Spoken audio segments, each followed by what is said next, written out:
علیکم خواتین و حضرات، بہت شکریہ آپ سب لوگوں کا GNMI کے اس اہم پروگرام میں شرکت کے لیے۔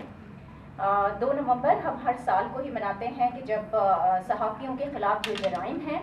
ان کے خاتمے کا عالمی دن کے طور پر ہم اسے منا رہے ہوتے ہیں۔ ریلیاں نکالی جاتی ہیں، سیاہ پرچم لہرائے جاتے ہیں، مختلف فورمز پر جو صحافتی تنظیمیں ہیں اور صحافی ہیں وہ صحافیوں کے خلاف جو ظلم و جبر ہے اس کے خلاف آواز اٹھاتے ہیں۔ تو ہر سال کی طرح جب اس مرتبہ ہم اس پروگرام کو ارینج کرنے جا رہے تھے اور تیاری کے مراحل میں تھے، تو ان تمام صحافیوں کو جن کو شہید کیا گیا ہے اپنی ڈیوٹی انجام دینے کے دوران، ان تمام صحافیوں کا ڈیٹا اکٹھا کیا جا رہا تھا۔ ٹیم کام کر رہی تھی کہ وہ تمام اسٹوریز ایک جگہ اکٹھا کر سکیں کہ جس میں یہ معلوم ہو سکے کہ جو صحافی اپنے کام کے دوران شہید کیے گئے ہیں ان کے کیسز کی اپڈیٹس ہیں کیا، اور اس کے ساتھ ساتھ یہ بھی معلوم کیا جا سکے کہ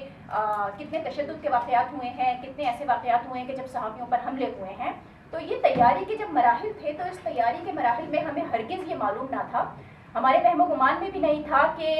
شہیدوں کی فہرست میں، جو کہ یہاں پر آپ دیکھ رہے ہیں سائٹ پر ایک فہرست چل رہی ہے، اس کے اندر ایک ایسے شہید کا اضافہ ہو جائے گا کہ جس کے نام سے آج کا دن منسوب ہوگا۔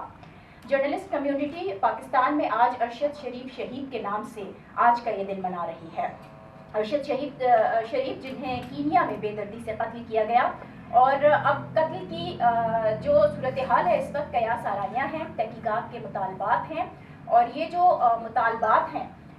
اس کا کوئی رزلٹ نکل سکے گا یا نہیں نکل سکے گا، کیونکہ قتل ہوا ہے اور اس سے پہلے جتنے صحافی قتل کیے گئے ہیں اگر ماضی میں ہم اٹھا کر دیکھیں تو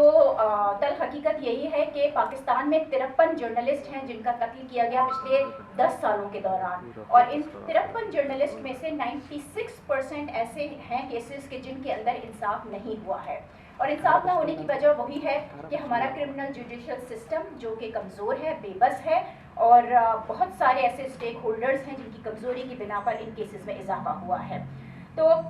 صرف قتل ہی نہیں ہوتے بلکہ تشدد بھی ہیں، مقدمات بنائے جا رہے ہیں، اور اس کے ساتھ ساتھ گرفتاریاں ہیں، حملے ہیں، جس میں مسلسل اضافہ ہے، اب چاہے اس کی ذمہ دار پچھلی حکومت ہو یا پھر موجودہ حکومت ہو۔ مسئلہ یہ ہے کہ ہم بھی جانتے ہیں کہ ذمہ داران کون ہیں، آپ حکومت کا نام لیں، اسٹیٹ ایکٹرز کہیں یا نان اسٹیٹ ایکٹرز کہیں، لیکن ایک اور بہت بڑا اسٹیک ہولڈر ہے جو اس تمام تر صورتحال کا ذمہ دار ہے، وہ ہم خود ہیں۔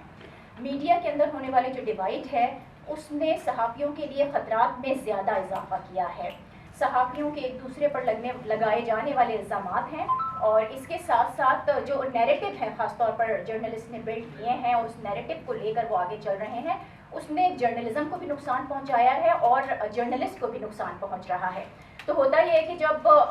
صحافت کی بنیادیں ہلیں گی تو جرنلسٹ کے خود ہی قدم بھی اٹھیں گے اور کمزور ہوں گے، اور اسی کمزوری سے جو دشمن عناصر ہیں وہ فائدہ اٹھاتے ہیں۔ تو اب میڈیا میں جو جرنلسٹ اور ہمارے جو میڈیا ورکرز ہیں ان کو تحفظ فراہم کرنا،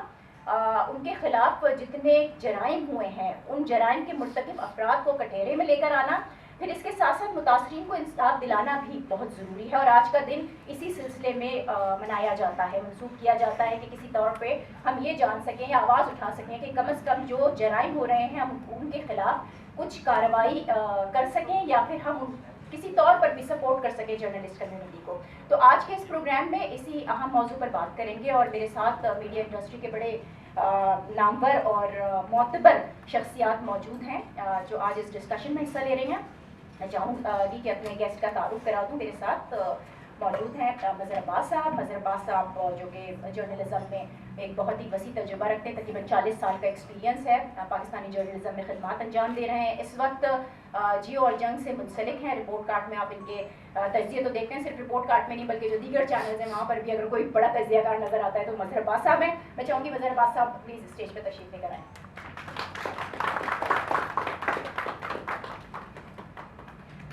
ہمیں آج جوائن کر رہے ہیں فیصل عزیز خان، سینئر جرنلسٹ ہیں، پریزیڈنٹ بولڈ میڈیا گروپ ہیں، پاکستان میں ایک وسیع تجربہ رکھتے ہیں پرنٹ، الیکٹرانک اور ڈیجیٹل میڈیا پر جرنلزم کا۔ اس کے ساتھ ساتھ جرنلسٹ کی جو اسٹرگل رہی ہے اس میں نہ صرف یہ کہ جرنلسٹ کی سپورٹ کے لیے انہوں نے حکومت کے خلاف جو ہے آواز اٹھائی ہے، بلکہ ساتھ ساتھ میڈیا